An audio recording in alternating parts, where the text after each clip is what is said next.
Liberté FM. Liberté FM. 100% local. Et pour parler politique, pendant une vingtaine de minutes, je reçois dans notre studio François Perroni. Bonjour. Bonjour. Secrétaire général du PRG Dordogne, à l'issue d'une assemblée générale qui a eu lieu il y a quelques jours. Comment s'est passée cette assemblée générale avant qu'on évoque quelques sujets avec vous? L'Assemblée générale s'est très bien passée. Nous avons élu un nouveau bureau. Nous partons au travail motivés sur une base d'une équipe soudée, ramassée et qui est présente à peu près sur tout le département, sauf le Sarladais. Ah, il manque... Ouais. Dans le Sarladais, nous avons un petit problème, on ne va pas le nier. On a des contacts, mais on n'a pas encore de représentants dans le Sarladais. La présidente du PRG est bergeracoise. Hein. C'est toujours Madame Simonet, Jacqueline Simonet, qui est conseillère régionale et qui est toujours notre présidente. Notre nouveau bureau est constitué de Jacqueline, présidente, moi-même, secrétaire général, Patrice Reboul, trésorier, Jean Lacassagne est plus particulièrement chargé de Périgueux et des problèmes de la ville de Périgueux. Karine Babel est la responsable de la communication. Alors, le PRG, où se situe-t-il aujourd'hui entre la NUPES, que vous n'avez pas voulu intégrer il y a un an maintenant, le Parti socialiste, qui est, on l'a encore vu pour les élections du bureau, plutôt divisé? Alors, le Parti radical de gauche est parti dans une démarche d'indépendance depuis 2 ans. Nous sommes totalement indépendants. Nous l'avons payé assez cher lors des dernières élections. Où vous avez soutenu une ancienne ministre. Où nous avons soutenu qui nous pouvions. Madame Taubira. Et quand nous avons vu qu'il était impossible de rassembler sur une candidature unique, nous nous sommes retirés. Pour nous, nous sommes dans une démarche d'indépendance de gauche de gouvernement, de gauche du concret, de gauche du réel.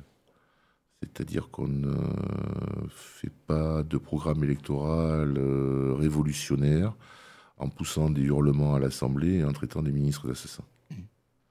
Donc vous allez maintenir cette indépendance Nous allons maintenir cette indépendance. C'est pour ça que nous suivons de près la démarche de Bernard Cazeneuve, que nous avons invité. Ancien Premier ministre. Qui est ancien Premier ministre, qui a quitté le PS il y a plus d'1 an, qui est notre invité lors de notre congrès national le 11 mars à Toulouse. Nous sommes contents qu'une centaine d'élus, dont Germinal Perrault, ait signé son appel au rassemblement. Alors, président socialiste du conseil départemental. Ouais. Maintenant, reste à voir comment tous ces élus vont se positionner par rapport à LFI, à Europe Écologie Vert. Et au PS, parce qu'il sort finalement un peu diminué encore après la réélection d'Olivier Faure. Ce qui se passe au PS regarde nos amis socialistes. C'est eux que ça regarde. Ils sont à un carrefour. Soit qu'ils partent avec une bande d'agités, j'ai pas peur des mots, que sont LFI et Europe Écologie Les Verts, soit qu'ils s'assoient autour de la table, qu'ils se mettent à travailler et que nous travaillons tous ensemble à la reconstruction de la gauche du gouvernement. Et ça, vous pensez que c'est possible avec le PRG comme leader? Faire du regroupement ramener peut-être avec vous pas comme leader, mais comme un des acteurs. Un des acteurs, Bernard Cazeneuve, dans ses différentes déclarations, dit qu'il veut monter une fédération. C'est-à-dire que chacun garderait son autonomie et son identité. Avec ses propres convictions. Avec les convictions à la base, c'est la devise de la République, la citoyenneté, l'Europe. Moi, je ne me vois pas dans un parti avec les gens de chez M. Mélenchon sur l'Europe, sur les problèmes de sécurité, sur les problèmes d'écologie, de développement économique, sur la ruralité. C'est surtout ces problèmes, il y a de grosses différences. Enfin, c'est un gouffre. Le PRG peut encore exister aujourd'hui, peut avoir sa place? Oui, nous avons toute notre place dans le paysage politique, surtout en Dordogne, surtout sur la 3e circonscription. Du Périgord vert. Qui est du Périgord vert, qui est une vieille terre radicale. Et on commence à avoir des retours qui sont quand même flatteurs. Est-ce que vous avez des visées électorales, même si 2023 n'est pas une année électorale? Alors, parce qu'il y a 2024 avec les européennes. 2024, les européennes, nous voulons y aller en tant que parti radical de gauche. Seul, donc. Seul. À moins qu'il y ait vraiment sur une base, sur des convictions européennes et des idées européennes. On ne partira pas sur un mariage de la carpe et du lapin façon la NUPES. Ça, c'est pas pour nous. Si nous nous retrouvons sur des valeurs communes avec d'autres sur l'Europe, parce qu'on parle d'élections européennes, ça sera négociable. Ça se fera au niveau des appareils nationaux et les militants, bien sûr, seront consultés. Mais ça sera sur des valeurs communes. Ça ne sera pas pour sauver un siège ici ou un autre là. Pour nous, ça, c'est hors de question. Les arrangements d'arrière-boutique, il n'y en aura pas. Pour être clair vis-à-vis des Français et des électeurs et électrices. C'est ça. Une ligne, c'est la gauche du concret, la gauche du réel.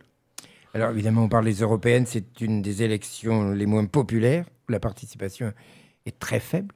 Comment convaincre des Périgourdines et des Périgourdins d'aller voter, de s'allier au PRG éventuellement, parce que en Dordogne, on est attaché à notre territoire et que l'Europe est parfois loin.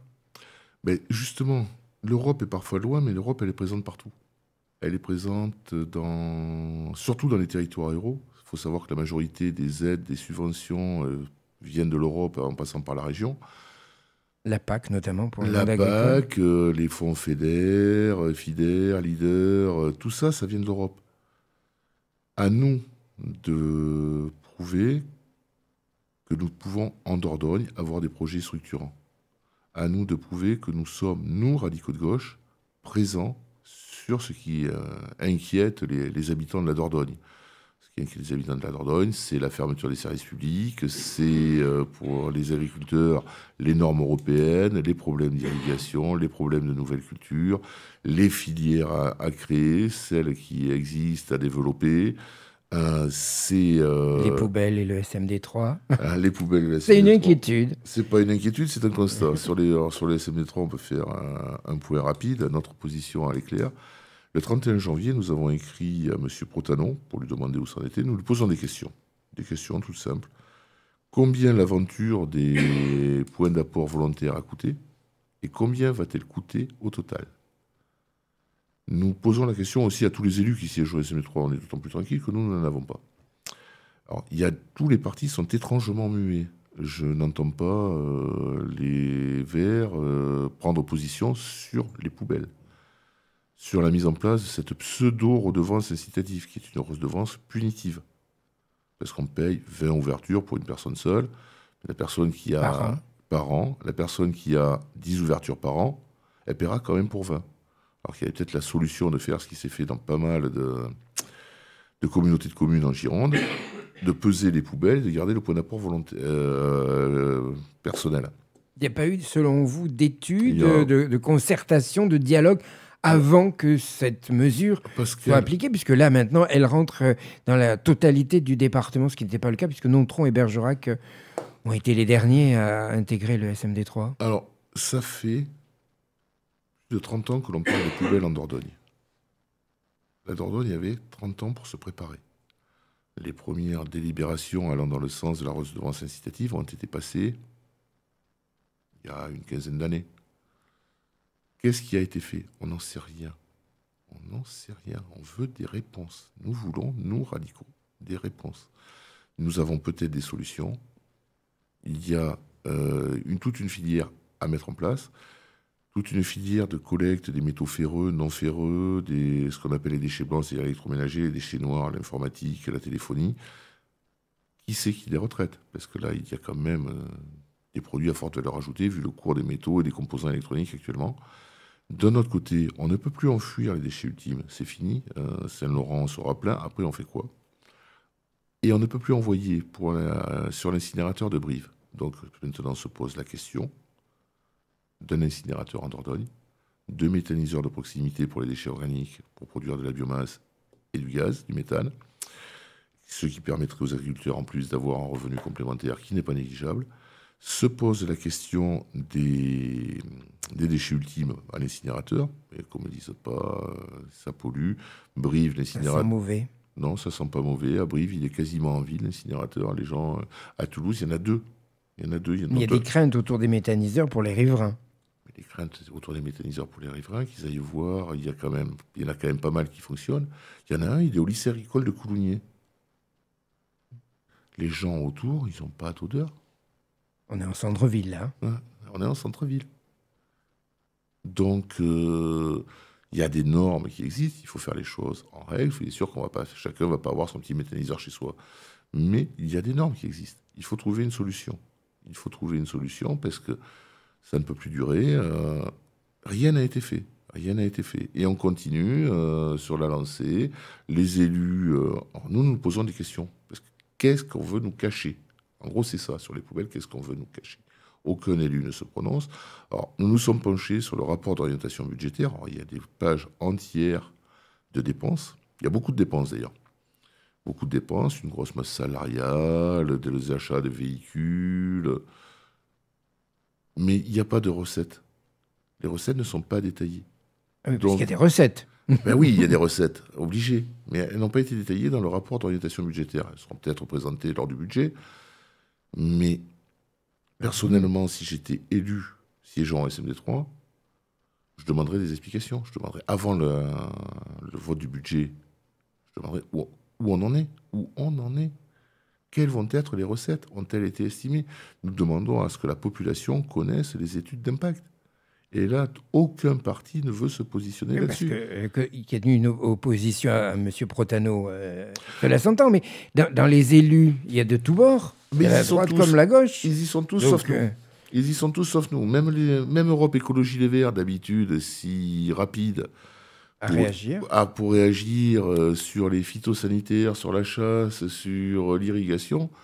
Ben là, Mme Forgeneuve, qui siège au SMD3, je ne sais pas si elle est vice-présidente ou secrétaire. Je crois qu'elle est vice-présidente. Ben, on ne l'entend pas. Pourquoi, selon vous? Je n'en sais rien, moi. Je n'en sais rien. On a bien quelques... Si vous supposez effectivement qu'il y a des loups, on va dire. Elle est peut-être trop prise par son travail de conseillère régionale, je ne sais pas. Ou justement, peut-être organiser une manifestation contre les agriculteurs qui, eux, sont en train de se battre pour survivre. Mais nous, justement, cette gauche-là, nous n'en voulons pas. Là, nous demandons aux élus qui siègent au SMD3, qu'est-ce que vous faites? C'est un bricolage. On prend pour les personnes âgées en zone rurale. Les aides ménagères vont faire le boulot des rippers, vont emmener les poubelles. Ce n'est pas leur fiche de poste, ce n'est pas leur métier.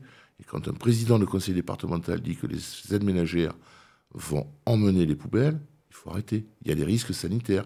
Il y a des gens qui sont malades, qui ont des traitements, qui ont des perfusions, qui vont se retrouver des fois. Tout cela est trié déjà. Oui. Il y a du tri. Il y a peut-être un manque de civisme de la part. Il y a un manque de civisme. Il y a aussi des protections individuelles.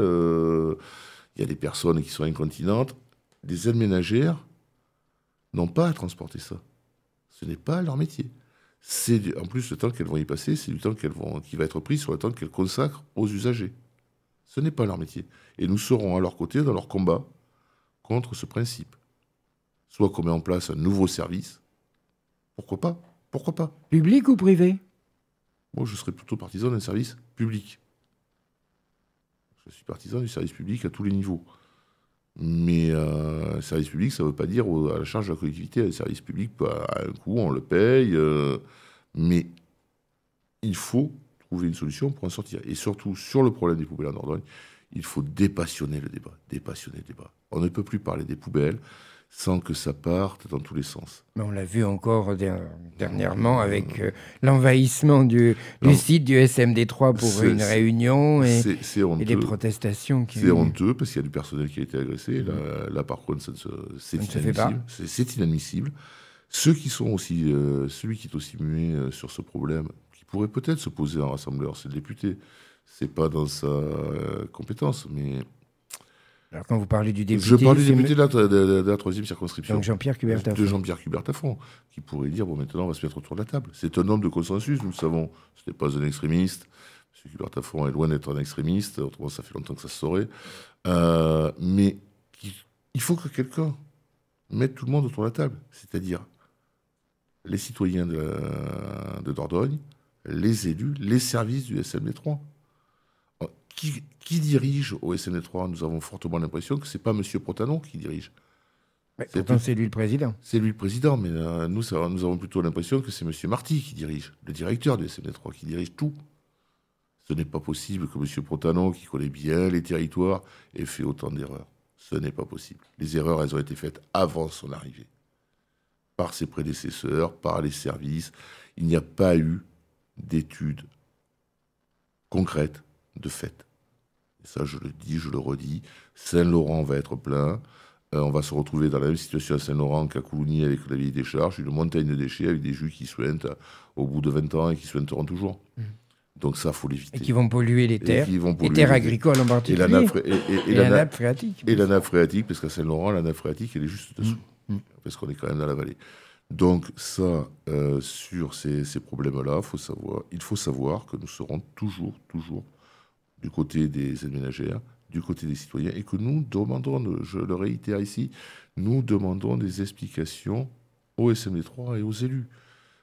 C'est combien ça a coûté, combien ça va coûter, et quels sont les débouchés à terme. Qui c'est qui bénéficie de la valorisation des métaux ferreux, non ferreux. Tous ces petits problèmes-là, il faut peut-être les mettre sur la table et que les citoyens soient au courant. Parce qu'actuellement, c'est vraiment considéré comme une punition. Alors que tout le monde est prêt à trier ses déchets, mais ça a été fait en dépit du bon sens. Il y a des containers qui sont dans des virages dangereux, pas relevés assez souvent, les bennes sont pleines. Non, l'image que ça donne de la Dordogne dans les médias, sur les réseaux sociaux et pour les gens qui passent, on ne voit plus en Dordogne que des tas de poubelles pour le département quasiment le plus touristique de Nouvelle-Aquitaine et de France. L'été qui s'annonce va être chaud, parce qu'en plus de l'image, on aura l'odeur. Ça me rappelle quelqu'un. Tout à fait, mais là, ça va être généralisé à la taille d'un département. Alors, on va changer de sujet, parce que le temps file. On aurait pu parler aussi du monde agricole, que vous avez évoqué en 2-3 mots quand on a parlé de la PAC. Aujourd'hui, le monde agricole a de grosses difficultés. Le département aide aujourd'hui, avec notamment l'opération dans les collèges 100% bio, local et fait maison. Alors, le 100% bio, 190 hectares de culture vivrière et maraîchère en Dordogne. 3 ans pour convertir une exploitation au bio. Ça va être dur de ravitailler toutes les cantines de collège, plus le marché bio à côté. Et M. Perrault, qu'est-ce qu'il propose aux jeunes agriculteurs qui vont vouloir se convertir en bio? C'est que déjà, ils ont une aide qui va se monter un maximum à 4 000 € au total. Et le RSA. Mais les agriculteurs, ils ne veulent pas du RSA. Ils veulent vivre de leur travail. Ils veulent vivre de leur production. Et nous serons à leur côté là aussi. Il faut arrêter de dire que ce sont des pollueurs. Les efforts qu'ont fait les agriculteurs sur les 30 dernières années dans la limitation des produits phytosanitaires sont énormes. Pour la France, on interdit qu'à 460 produits phytosanitaires. L'Europe n'en demande que 350.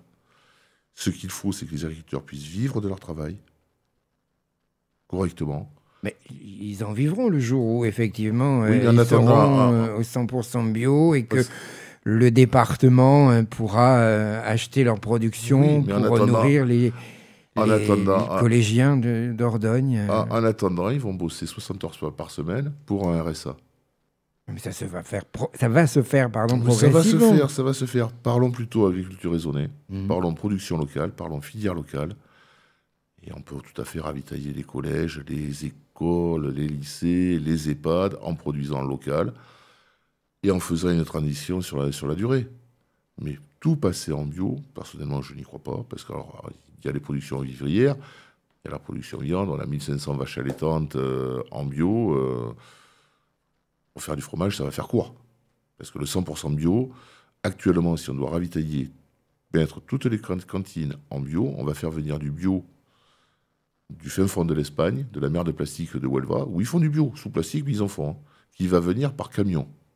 Donc on fera du bio, mais avec un bilan de carbone qui va être catastrophique.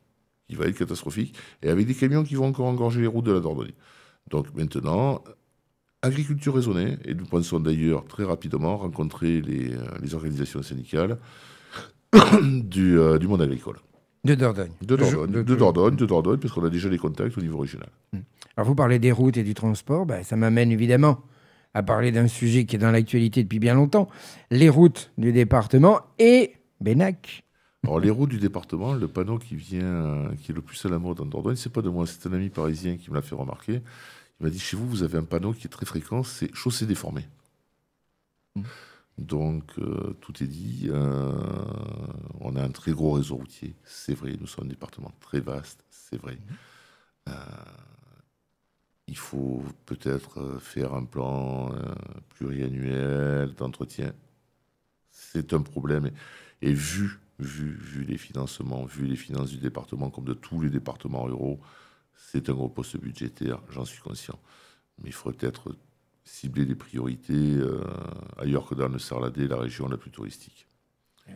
Et ils ont besoin aussi de routes, correct? Oui, ils ont besoin de routes, mais nous aussi, nous voulons... Alors, il y en a une, déjà, c'est pas du ressort du département, c'est l'État, c'est la RN21, qu'il faudrait quand même rapidement faire les déviations de la Coquille et de quelques autres bourgades. Faire un véritable axe Limoges-l'Espagne, parce que le grand contournement de Bordeaux, il passe là. Il passe là, il passe pas ailleurs, il passe là. Et il faut arriver à sortir les camions des routes aussi. Après, sur le reste du réseau départemental... Il ne faut pas se cantonner qu'à la déviation de Bennec. On ne peut pas se cantonner qu'à la déviation de Bennec. Ou de Bourdeil, par exemple. Celle de Bourdeil, on me dit qu'il y aura encore des recours. Je n'en ai pas entendu parler. Elle ne pose pas de problème. Étant un peu comme vous, originaire du coin, 2 semi-remorques qui se croisent dans Bourdeil, c'est aussi dangereux que 2 semi-remorques qui se croisent dans Bennec, voire peut-être même plus. Mais il faut les faire. Il faut faire les déviations. Le problème sur Bennec, c'est qu'il y a l'autorité de la chose jugée. Il y a un jugement. Une décision judiciaire. Il y a un jugement qui a été rendu. Il y a eu trois décisions juridiques qui ont été prises, 3 jugements qui ont été pris.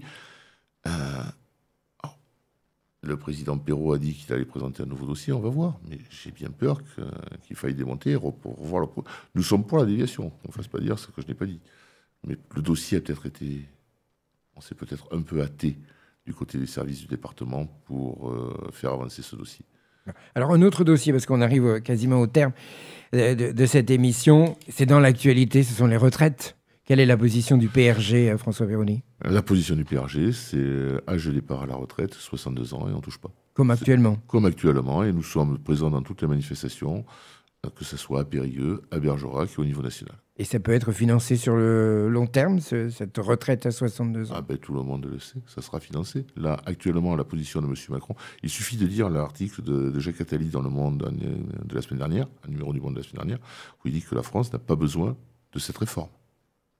Les retraites seront financées. Le but du jeu pour M. Macron et les élus de sa majorité, c'est forcer les Français à se faire une retraite par capitalisation, ce que nous ne voulons pas, nous.